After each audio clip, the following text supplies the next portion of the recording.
বাংলাদেশী জনগণ সাদাকে সাদা বলতে জানে, কালোকে কালো বলতে জানে। বাংলাদেশের চোখ উল্টাইতে সময় লাগে না। যে অন্যায় করবেন তার মধ্যে রুখে দাঁড়াবে। সারা বিশ্বের সবচেয়ে বড় মানবতা বিরোধী শক্তি হলো আমেরিকা। আমি এই সরকারকে বলতে চাই, শুধু সততা থাকলে হয় না, তার সাথে দক্ষতা থাকতে হয়। শুধু দক্ষতা থাকলে হয় না, তার সাথে সততা থাকতে হয়। দেশের স্বার্থে, জনগণের স্বার্থে, দেশের উন্নয়নে, মানুষের কল্যাণে যদি রাজনীতি করতে না হয়, তা সেই রাজনীতি ব্যর্থ হবে। বাংলাদেশের একটি ঐতিহ্যবাহী দল এনডিএম এর পক্ষ থেকে আয়োজিত আজকের ফিলিস্তিন এবং লেবাননের উপরে ইসরায়েলের বর্বরতম হামলার প্রতিবাদে কালো পতাকা কর্মসূচির অংশ হিসাবে আজকের এই অনুষ্ঠানের সম্মানিত সভাপতি, এনডিএম এর সংগ্রামী সভাপতি, উপস্থিত বিভিন্ন জাতীয় নেতৃবৃন্দ, সাংবাদিক বন্ধুগণ, দেশপ্রেমিক ইমানদার ভাইয়ের আমার, ফিলিস্তিনের উপরে যে নগ্নতম বর্বরতম হামলা চালিয়েছে ইসরায়েল, আসলে ইসরায়েল কিছুই না। এটা হলো ইসরায়েল আমেরিকার একটি অঙ্গরাজ্য। সে মধ্যপ্রাচ্যে অস্ত্র বেচার দাম ধরে ফিলিস্তিনকে একটা বিস্ফোরা হিসাবে গড়ে তুলেছে আমেরিকা। আজকের যেখানে হাজার হাজার নারী, শিশু, সাধারণ মানুষকে জঘন্যভাবে হত্যা করছে ফিলিস্তিন, সেখানে সে হাজার হাজার কোটি টাকার অস্ত্র দিয়ে সাহায্য করছে আমেরিকা।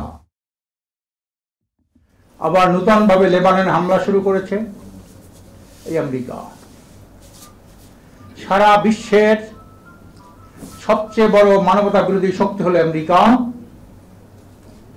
এই কথাটাও যারা দেশপ্রেমিক এবং ইমানদার, তারা যতদিন উপলব্ধি করতে না পারবে, ততদিন তারা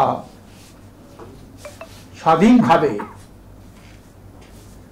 মাজা কোমর সোজা করে দুনিয়ার বুকে তারা দাঁড়াতে পারবে না।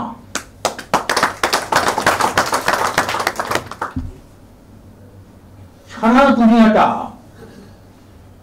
ইসরায়েলের এই বর্বরতম হামলার নিন্দা জানিয়েছে, আর আমেরিকা সেখানে অস্ত্র দিচ্ছে।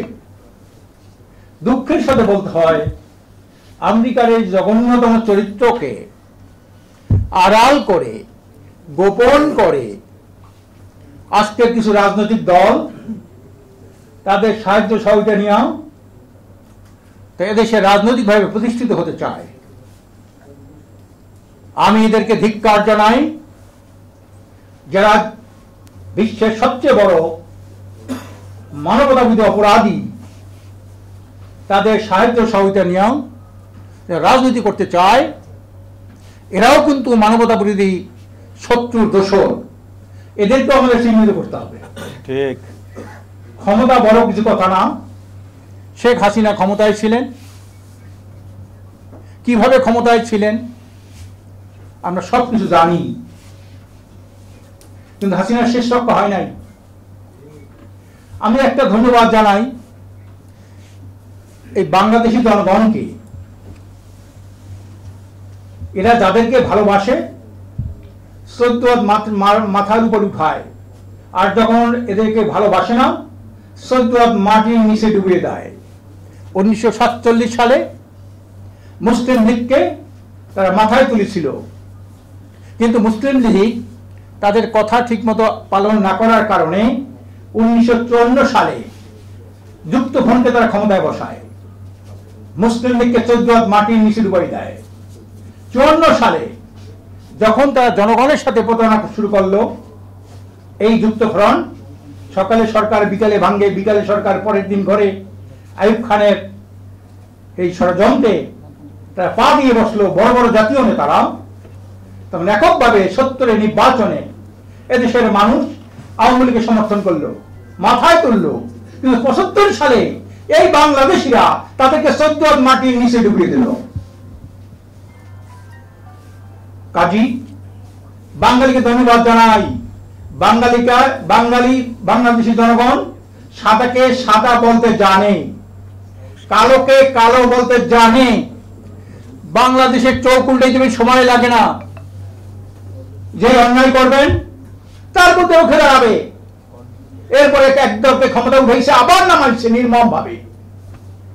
আবার 8 সালে ক্ষমতা আসছিল আওয়ামী লীগ, 24 সালে নির্মম ভাবে তাকে মাটির নিচে ডুবিয়ে দিল।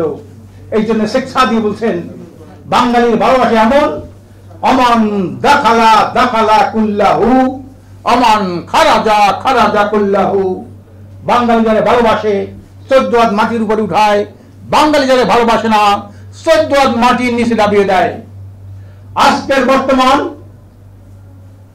অন্তর্বর্তীকালীন সরকার আজকে যখন শুরু করেছিলেন সবাই তার উপর আস্থা বিশ্বাস রেখেছিলেন। এখন কিন্তু অনেকেই কথা বলা শুরু করেছে। কাদেরকে নিয়ে আমরা উপদেষ্টা পরিষদ করলেন, কি তাদের দক্ষতা যোগ্যতা এদের মধ্যে কিন্তু মানুষের সামনে প্রকাশ পেয়েছে। আমি সরকারকে বলতে চাই, শুধু সততা থাকলে হয় না, তার সাথে দক্ষতা থাকতে হয়। শুধু দক্ষতা থাকলে হয় না, তার সাথে সততা থাকতে হয়। এই যোগ্যতা এবং সততার সমন্বয়ে যদি আপনি দেশ চালাইতে না পারেন, আবার কিন্তু এই জনগণ বাঙালি সেই চিরাচরিত ঐতিহ্য আবার কিন্তু তারা তাদের ভূমিকা পালন করতে বাধ্য হবে, আবার কিন্তু তারা চোখ উল্টাইতে বাধ্য হবে। কাজী আমি আহ্বান জানাবো এনডিএমের সভাপতিকে, তাদের দলকে, যে কোনো দুর্যোগ মুহূর্তে আন্তর্জাতিক যে কোনো ষড়যন্ত্রের বিরুদ্ধে এনডিএম একটা যথাযথ ভূমিকা পালন করেন, রাজপথে থাকেন। আজকে রাজপথে প্রোগ্রাম হওয়ার কথা ছিল, প্রাকৃতিক দুর্যোগের কারণে আজকে ওনার ঘরে আজকের এই প্রেস ক্লাবের মধ্যে প্রোগ্রামটা করলেন। আমি ওনাদের এই কর্মসূচিকে সমর্থন করি। সমস্ত অন্যায় জুলুমের বিরুদ্ধে আমরা প্রতিবাদ করি। সাথে সাথে আজকের আমাদের পার্শ্ববর্তী দেশ ভারত, তারাও তো মানবতাবিরোধী অপরাধে লিপ্ত রয়েছে। আজকের বিশ্বের সর্বকালের সর্বশ্রেষ্ঠ মহামানব, তার মধ্যে জঘন্যভাবে একটা মিথ্যাচার করছে ভারত। একজন তথাকথিত ধর্মগুরু, তাকে আবার সমর্থন করেছে বর্তমান ক্ষমতাসীন দলের একজন এমপি। এই যে মানবতাবিরোধী, মসজিদ ভাঙলো, মাদ্রাসা বন্ধ করলো, কি খাবে কি খাবে না, গরুর গোস্ত খাওয়ার অপরাধে নির্মম মানুষ হত্যা করলো, এর তো মানবতা বিরোধী অপরাধী। কাজে এই দুই মানবতা বিরোধী অপরাধী কে বাদ দিয়ে দেশের স্বার্থে, জনগণের স্বার্থে, দেশের উন্নয়নে, মানুষের কল্যাণে যদি রাজনীতি করতে না হয়, তাহলে সেই রাজনীতি ব্যর্থ হবে। আজকে আমি এনডিএমকে আবারও ধন্যবাদ জানাই যে আমরা মানবতা বিরোধী অপরাধীর সাথে যারা জড়িত তাদের বিরুদ্ধে আমরা সোচ্চার থাকবো। সকল দেশপ্রেমিক মানুষ মুসলিমের পক্ষে থাকবো, অন্যায়ের বিরুদ্ধে থাকবো। জানেন সে যত বড় হোক না কেন, তার বিরুদ্ধে আমরা রুখে দাঁড়াবো। আমেরিকা এত বড় একটা শক্তি, পাশেই তো কিউবা, একটা নদীর এপার ওপার, দেখেন না? কিন্তু কিউবা কিভাবে সে আমেরিকার বিরুদ্ধে শক্তভাবে শক্ত ভূমিকা নিয়ে আজকে কত বছর, প্রায় 50-60 বছর আজকে সে ভূমিকা পালন করতেছে। ভারতের পাশে ভুটান কিভাবে শক্তভাবে, নেপাল কিভাবে শক্তভাবে ভারতের বিরুদ্ধে বুক ফুলে তারা দাঁড়িয়েছে। আমরা কেন পারি না?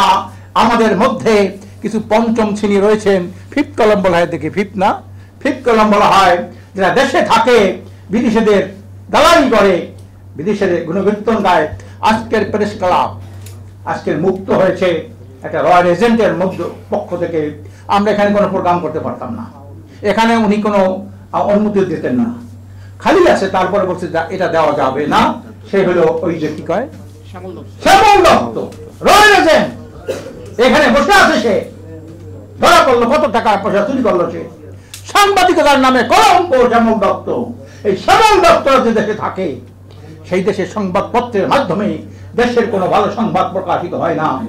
হ্যাঁ, মুসলিম মানুষের পক্ষে কোনো কথা তারা লিখতে পারে না, কলম তাদের উল্টা চলে, অন্যের নির্দেশনায় তারা কলম চালায়। কাজে এই ধরনের এই কালো সাংবাদিকতা, হলুদ সাংবাদিকতার প্রতিবাদ আমরা জানাই। আমরা আশা করি এনডিএম সকল অন্যায়ের বিরুদ্ধে, সকল জুলুমের বিরুদ্ধে, সকল মানবতাবিরোধী অপরাধের বিরুদ্ধে আমি মনে করি আমেরিকা এবং ভারতের আন্তর্জাতিক আদালতে মামলা হওয়া উচিত, মামলা করা উচিত তাদের বিরুদ্ধে। আপনি চিন্তা করতে পারেন, আজকে হাজার হাজার মানুষ মারা যায়, লক্ষ লক্ষ মানুষ বাস্তুচ্যুত হয়, সেখানে তার অস্ত্র পাঠায় আমেরিকা। ভারত সেই ইসরায়েলকে সমর্থন করে। আমি সমর্থন করি বর্তমান অন্তরিম সরকারের প্রধান উপদেষ্টা অধ্যাপক ডক্টর ইউনূস সাহেবকে। উনি জাতিসংঘে ফিলিস্তিনের পক্ষে একটা বলিষ্ঠ ভূমিকা রেখেছেন। আমি শুধু বক্তব্যের মাধ্যমে না, কার্যকরী পদক হিসাবে আমি ডক্টর ইউনূস সাহেবকে আমি বলবো, আপনার সারা দুনিয়ায় আপনি একটা গ্লোবাল আইকনে পরিণত হয়েছেন, একটা লিডারশিপ আপনার আছেন, গ্লোবাল লিডারশিপ। আপনি এদিকে কাজে লাগিয়ে এই ফিলিস্তিনিদের যদি আপনি এই হত্যা, এই জঘন্যতম বর্বরত হামলা বন্ধ করতে পারেন, আমি মনে করি আপনি আরেকবার দ্বিতীয়বার নোবেল পুরস্কার পাওয়ার যোগ্যতা অর্জন করবেন।